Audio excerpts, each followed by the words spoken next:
Olá pessoal, tudo bem? Uma ótima semana para vocês. Já terminamos aí o tempo pascal e entramos em Pentecostes, um grande dia de Pentecostes, que vai marcar o nosso estudo daqui para frente sobre trabalhamos o Deus Amor, Deus Pai, Deus Filho e agora o Espírito Santo. Então, esse é o movimento que nós vamos fazer daqui para diante. Então, na reunião passada, fizemos algumas leituras a respeito do Espírito de Deus no Antigo Testamento. Então, falamos sobre a revelação, sobre economia, experiência humana, e falamos sobre a relação de natureza e graça. Fizemos esse recorte para falar sobre o Espírito Santo no Antigo Testamento. Então, é um Deus que se revela na sua criação, que está lá em Gênesis 1:2, né? Bereshit barat Elohim et hashamayim vet haaretz veruach Elohim Bereshit et penai chamayim. O Espírito de Deus fez o céu e a terra, e o Espírito de Deus pairava sobre sombras de água. Bonito isso, muito lindo, né? A gente vê que a água vai ter muito a ver com o batismo. Inclusive o nosso querido aí recebeu o nosso batismo esse sábado, com muita alegria, né? Então, nosso querido irmão do grupo, da Crisma, agora vai receber a Eucaristia e setembro o sacramento do Crisma. Então, o Ruach, o ar, o sopro, espírito, que anima e que dá vida, ele cria tudo, né? Vimos isso aí, lá nas nossas aulas. Enviai, Senhor, o vosso Espírito, tudo será criado, né? Tem esse salmo. Enviai, Senhor, o vosso Espírito e renovais a face da terra. Então, é um salmo que vai contando, vai falando que Deus fez as montanhas, as nuvens, os lagos, as aves do céu. É muito lindo, muito bonito. Então, vem do Espírito de Deus essa criação. Depois, nós vimos, lá na nossa aula anterior, que Deus se revela no seu povo. Então, a começar por Abraão, depois se revela aos profetas, que falam, todos eles, né, falam com entendimento, falam com sabedoria, falam com conselho, né? Pegando um pouquinho o que a Cássia falou na nossa última aula, a sabedoria, o conselho, a fortaleza, a ciência, piedade e temor. Então, os profetas trazem isso, né? Trazem essa palavra, trazem esse espírito na sua boca. Então, no terceiro ponto, o movimento que nós fizemos, foi que Deus se revela na encarnação do seu próprio Filho unigênito, a nova e eterna aliança. Então, Jesus traz a plenitude da revelação de Deus, o Deus conosco, né?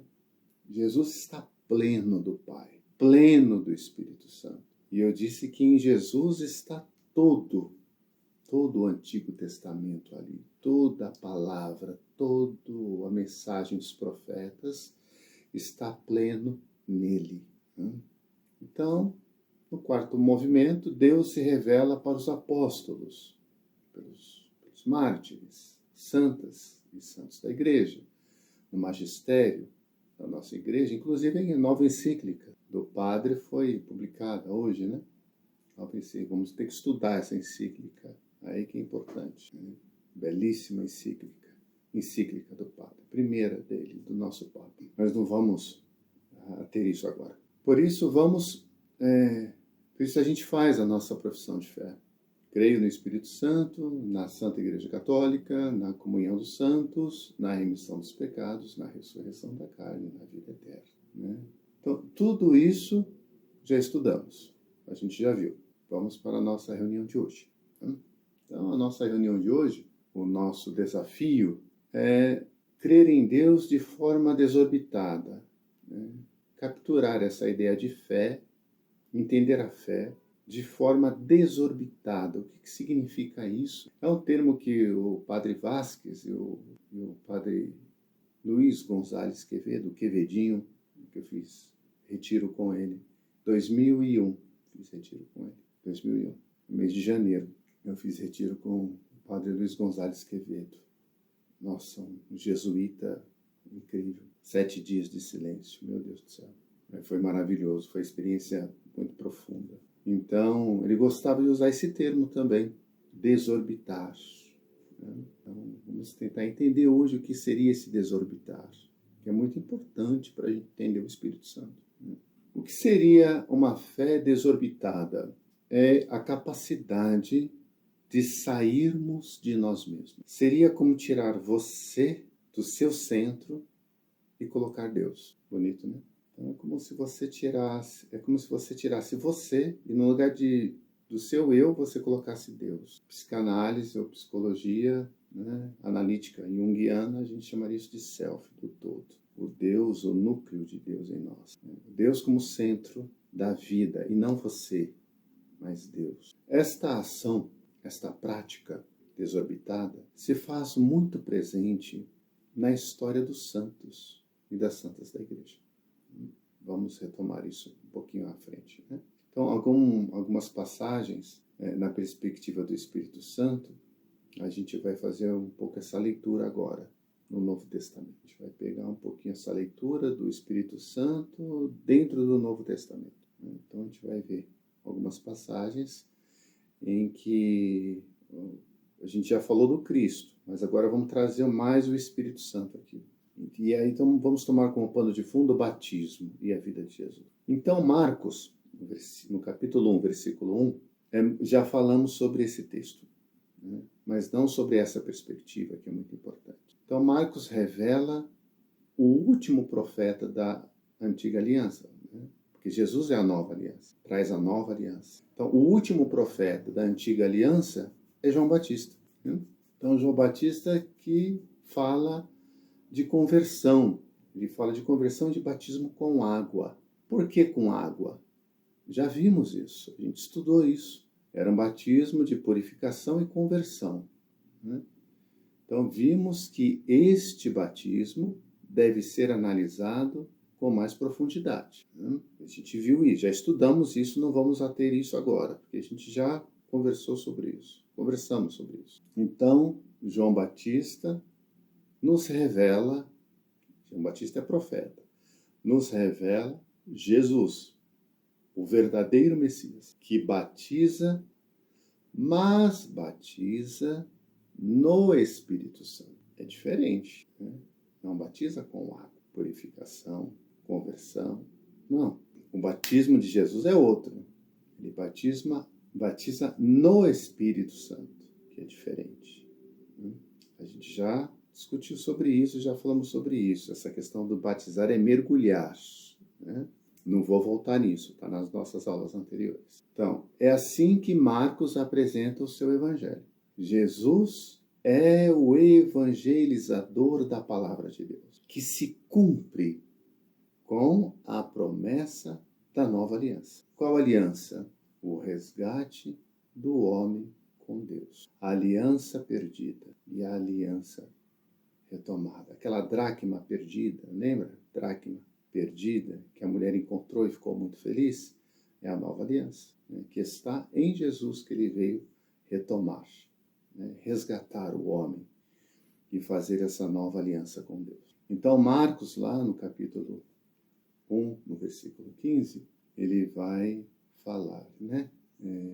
Pen plerotai o kairos, kai egiken, en basileiaton theos. O tempo se cumpriu e o reino de Deus está próximo de vós. Olha que lindo. Jesus está falando que o tempo se cumpriu. É um outro tempo.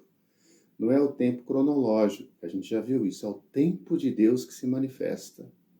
E o reino de Deus está próximo.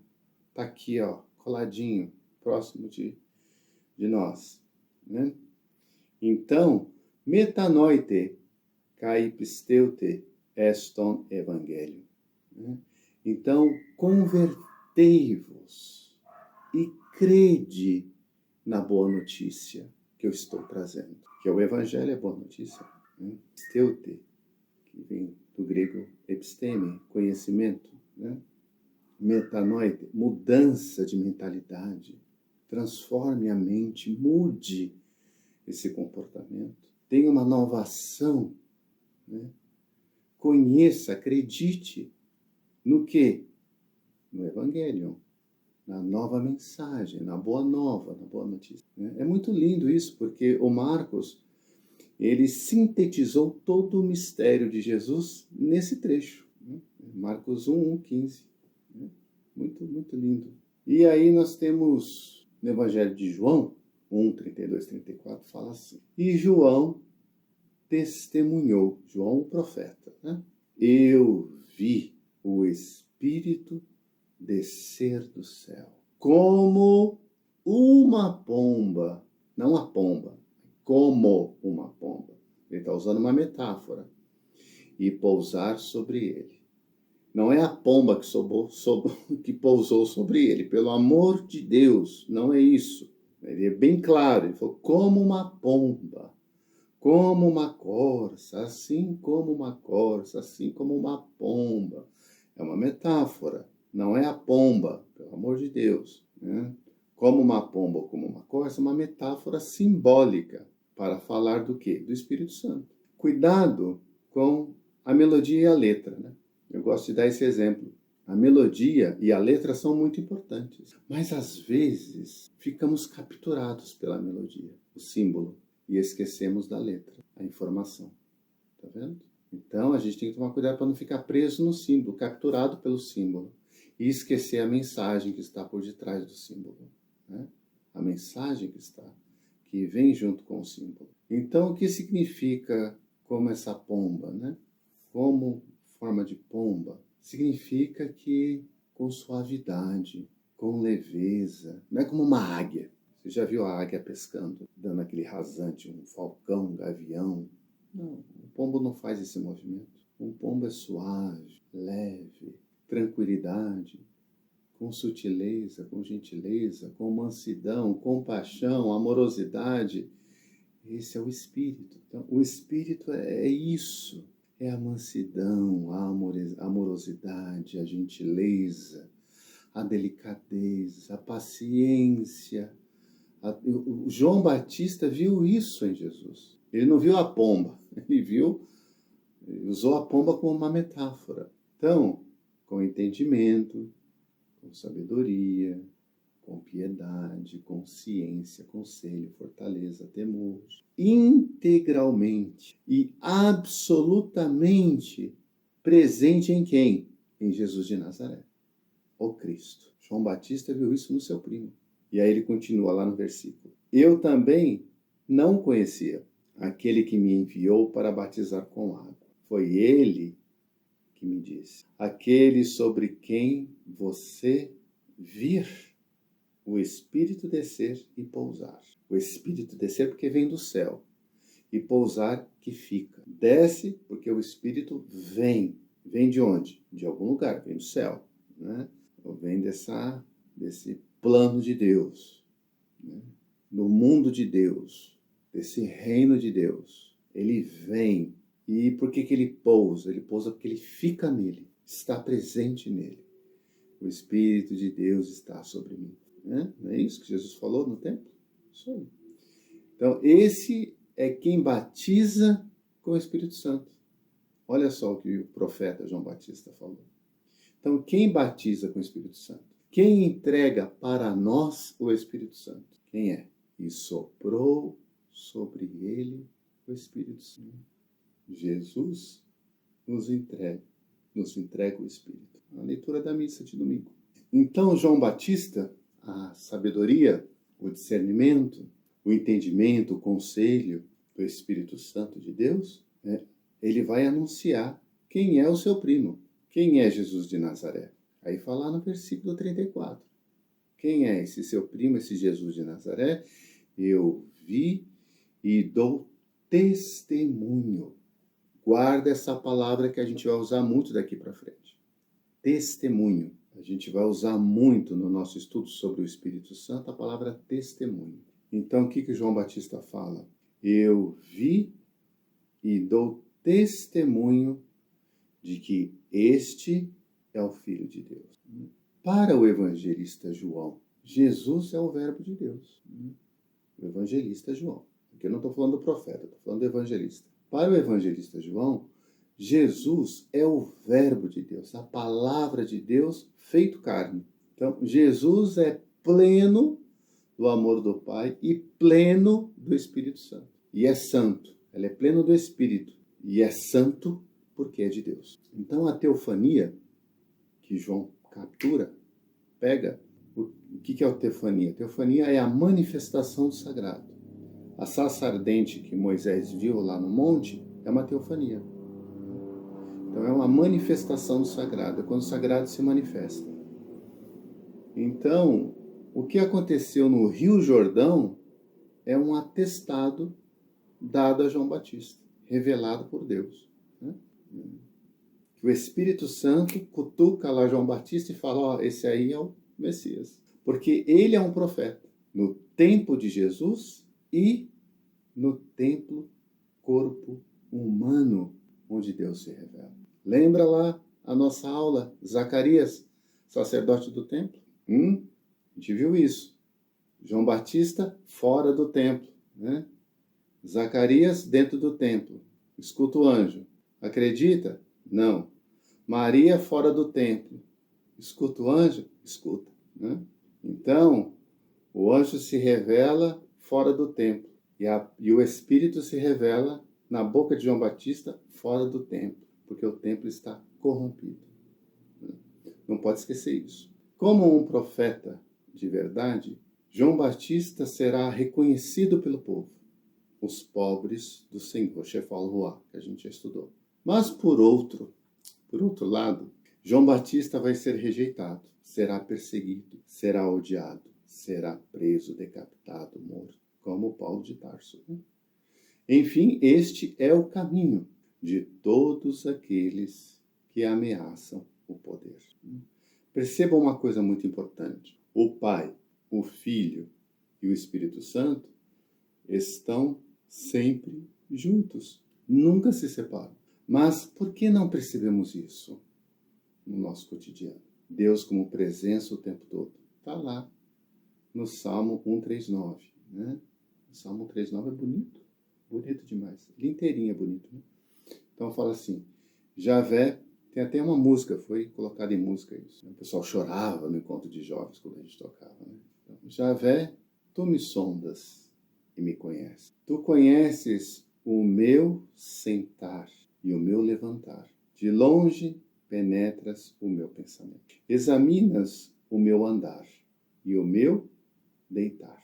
Meus caminhos todos são familiares a ti. A palavra ainda não me chegou à língua e tu, Javé, o conheces inteiramente. Então, às vezes, não percebemos esse Deus que nos sonda. Por quê? Porque nos sentimos como o centurião romano. Eu não sou digno que entreis em minha morada.